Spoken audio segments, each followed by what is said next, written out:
I thought I'd already made quite a nice little selection of hybrids to choose from. I'm not one of those creators that make a bunch of different hybrids. I don't really make one unless I have a specific purpose for them. But this one I do have a quite a useful purpose for. Well, make that two purposes. The first one, getting some retribution after the battle for the Gulf from Parasaur Genetic Tech by taking on Pantheradon Primus with my own hybrid. And secondly, entering the War of the Megabeasts, this competition where we can only use carnivorous/omnivorous mammals in the hybrid. I originally didn't want to compete in it because I felt it was too limited in my selections, but after making Gary my snake hybrid, it only seemed right to make the other side of the conflict. Those of you who have seen Zootopia 2 probably already know where this is going. You might be expecting me to use sort of a modern day lynx for the base, but I'm actually using an extinct species of lynx, known as Lyncus Territorii. This lynx was different as it had a more robust body, more similar to other big cats, which will make it better for increasing the size.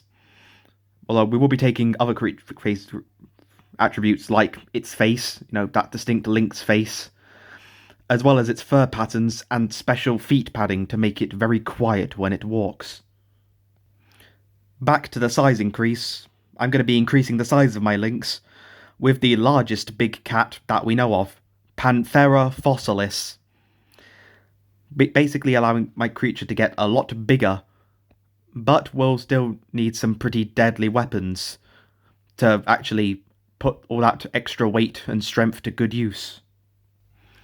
These next two are kinda predictable, as I've seen them used in quite a few hybrids, but for good reason, they are really good.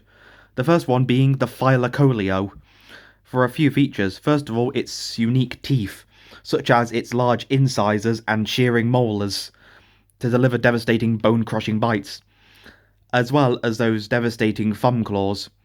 The rest of the claws will be a bit of a different story. The other big contributor for the weapons is the Hoplophonius, providing those large but not oversized canines, as well as much stronger forelimbs, allowing my hybrid to climb into trees and drop down on its opponents. With my hybrid being at a larger size, it needs to be pretty efficient in terms of energy, because a larger creature is going to use a lot of energy. I originally wanted to use the hyena for this, but I found a problem. See, their social structure doesn't really allow for a male to be the dominant leader, it's always a female.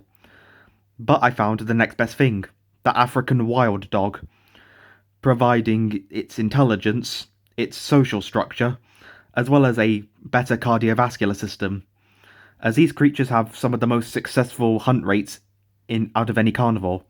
A success rate of about 80%, thanks to one little trick. They just keep running.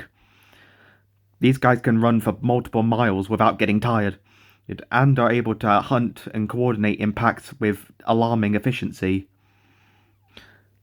Now, being limited to only carnivorous and omnivorous mammals means there's not really a whole lot of choices when it comes to defense. But there is one that I found, the Indian mongoose, providing both external and internal defense. Its loose, flexible skin will be taken, not to necessarily affect the creature's fur it already has, but just makes it more flexible and loose. We'll also be taking the creature's venom resistance, just in case anyone tries to add in any toxic parts into their hybrids. This being the War of the Megabeasts, it makes sense to use the largest modern-day land carnivore, the polar bear. So, first of all, we're going to be taking the rest of its claws. The Phylacoleo already provides the thumb claws, but the bear claws are more efficient than the other regular old cat claws.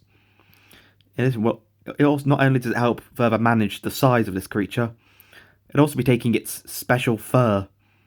Not necessarily removing the lynx pattern of the fur per se, but this will be the fur that the hybrid will be using.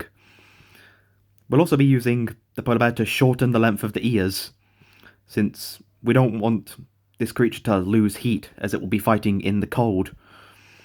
So shortening the ears will also help, but we'll also be using it to increase the sense of smell, since polar bears have a it's very impressive sense of smell, able to track scent even through ice. So these traits will make our hybrid incredibly efficient at handling the cold and fighting in it. Now, I know that some people may end up finding some alternative armours, such as being in the Pantheradon Primus, which isn't taking part in the War of the Megabeasts, but does have the quills from the porcupine to worry about. But I luckily found a counter to this. I found a few counters to this, like camels, with their special mouth padding, which allows them to eat cactus, but that wouldn't be allowed because a camel is a herbivore.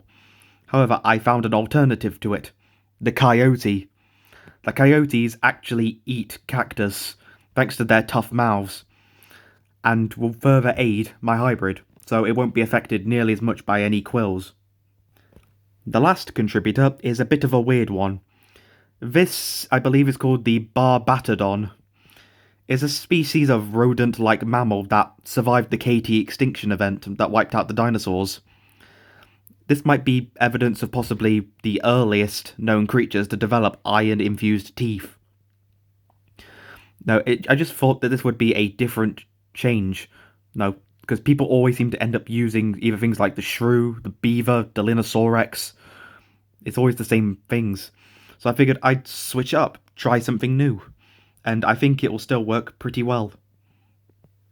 So, without further ado, here is both my challenge to the Pantheradon Primus, and my entry into the War of the Megabeasts with arguably the most powerful big cat to ever live. This is Pawbert, the alpha male, once again named after a character from Zootopia 2. The official species name being Lyncus Territorii, meaning territorial lynx, in a reference to the Lynxley family from the movie being very territorial, constantly wanting more land, and not afraid to crush any opponents in their way in order to get it. Here are their stats: a height of about 5 feet, length of around 9.5 feet, and a weight of 1,000 pounds. It could have been made heavier, but I didn't want to sacrifice any creature's speed. This creature should still be pretty fast and maneuverable, well adapted to cold environments, very good at pack hunting, thanks to the various contributors, especially the African wild dog, and especially a deadly set of claws and a deadly bite. So I feel like not only is this going to put up a very good fight against Pantheradon Primus to become the new king of ruling the Arctic, but I also think this will stand a pretty good chance of winning the War of the Megabeasts, whenever that ends, because seriously, let's be realistic here. Getting to 50 submissions might be setting expectations a little high, considering I think this is like the 7th or 8th submission. It's been out for like almost a month. So yeah, I don't think it's going to get too many entrants. Just saying. So yeah, this is Pawbert, my entry into both of these. He's settled, hopefully to settle the score with Parasaur Genetic Tech after they proclaimed their whales could beat my sharks. Well, I am not going to take that loss lightly. I've been preparing, waiting for a chance to reclaim some glory, and I'm ready for round 2.